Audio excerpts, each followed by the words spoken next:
Hindi ka maarawan. Ganyan. Tapos yung iba, pwede tayong makain ng mga prutas, no? Ito yung tinatawag na kurumpot. Timbe! Kurumpot. Kurumpot. Ayan yung laman niya.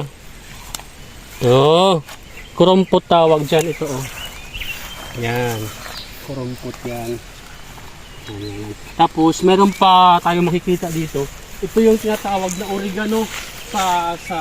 Dito sa probinsya, native ito na oregano or kalabo. Ang ginagawa ng mga ibang tao, no, tinatanggal yung dahon kapag nasa bukid ka, nilalagay sa ilalim ng sombrero para hindi ka maarawan. Ganyan. Tapos yung iba naman, no, pinipiga ito pag kinakatas, pag may ubo ka, lagnat, sipon, kinakatas. Pero pwede rin ito, automatic mo na kainin. Ang pagkakaiba lang, mapait na sobrang sama ng lasa na ang pangit ng amoy. Matapang. Pero medicinal medicinal purpose ito. Ang daming magandang side effects sa katawan nito, lalo sa mga babae. Iwas sa mga pamparigla, pampaganda ng katawan. Tsaka isa, maganda yung amoy. Tawag dito sa probinsya, no, lakdan. Halos dito sa buong paikot, marami kang makikita mga lakdan. Ito pa nga, oh. Ito maganda, mataba. Ito, oh. Tuman, mataba na lingkod. Ito, ang ganda ng dahon niya. Mataba. Wild lang to, ha. Take note, wild. Hindi ito tinanim dito. Kusa lang ito tumubo dito sa gilid-gilid na lakdan. Lakdan, guys. Masarap siya. Medicinal purpose. Isa pa sa mga halaman na makikita sa gilid-gilid na itong tinatawag na tawag dito hagunoy. Gamit na gamit yung dahon na to kasi pag pupunta ka ng CR o tawag ng kalikasan dito sa gubat, ganun ka lang, o kukuha ka lang ng dahon, tapos igaganon mo lang, totope mo lang siya ng ganyan, tapos ipapahid mo na ng ganyan. Tapos tapo na. Ganon. Tapos bulong pa. Extra tissue. Isa pa, yung gamot nito ay gamot sa sakit ng tiyan. Yan.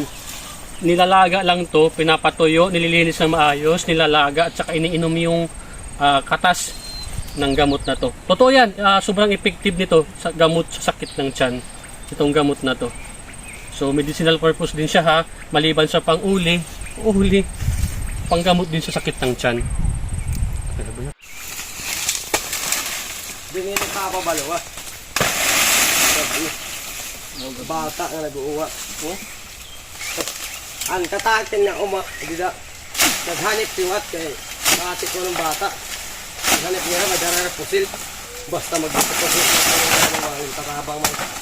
Dito sa mga gigitamit masakalas gud mga onera. Ira naghanip ba kinalasan niya. Tigdalay ra nagtopo. Ano to? Pakol or saba?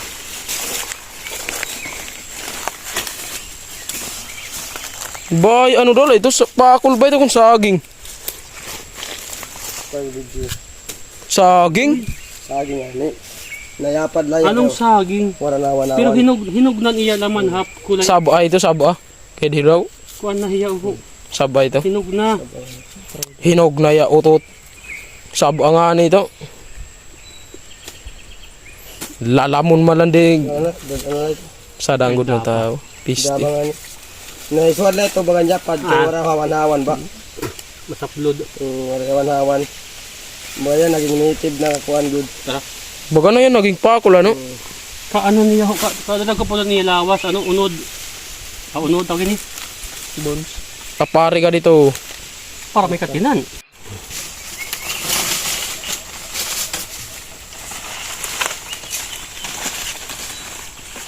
Wala mo. Isa na lang.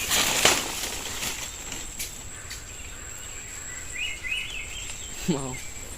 Ganda. Yan. Tamis.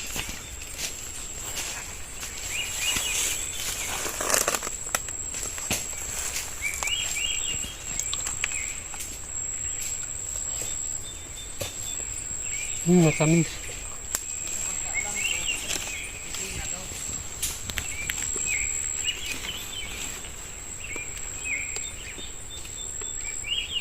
Nilunok ko na buto.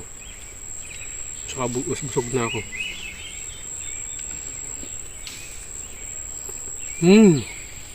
Tamis. Tara. Sarap pa. May sober na laboy.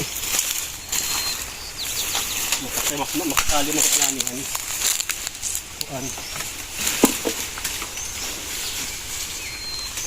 Nakakita na naman kami guys ng ano, balaganggang.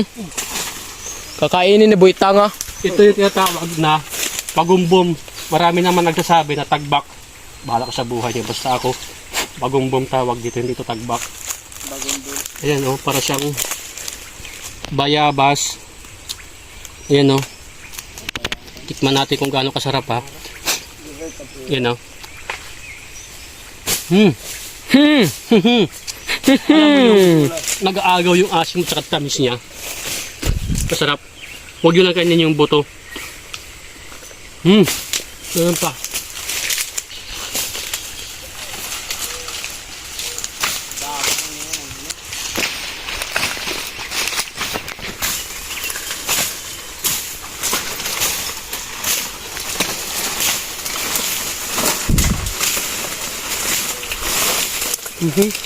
Gusto malisik.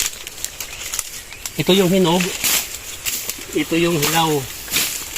Green. Ang pagkakaiba ng hinog at saka hilaw, syempre yung kulay at saka yung laman. Yung hilaw no, para siyang bayabas na mahirap buksan. Yan, literal talaga siya na hilaw. Mga batang 90s nakakakilala nito guys. Ito naman yung hinog. Syempre, yung hinog yung masarap dyan sa lahat. Tagakboy. Araw na video. Asa na? Ano ka video? Tara. Natatap na kanin mo katanga. Paano? Sige, paliwanag mo. Ang lasa niya guys, parang magic sarap. Nakakakilig.